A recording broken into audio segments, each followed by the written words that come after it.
Welcome everybody, my name is Marcus, and in this video I will show you how you can simply repeat events in Google Calendar. So let's start. The first thing what I recommend is how you can do it is like simply go here and options and duplicate the event, right?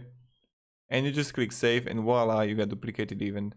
Or you can just click here on it, edit event, and repeat here daily or monthly or whatever, you know. So you can repeat it like every weekly on Thursday or daily.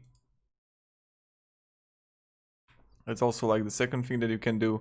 And every day you can actually copy it or just create it like I did.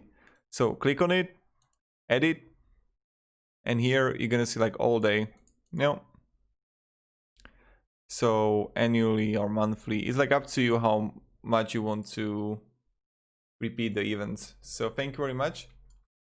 Have a great day and goodbye.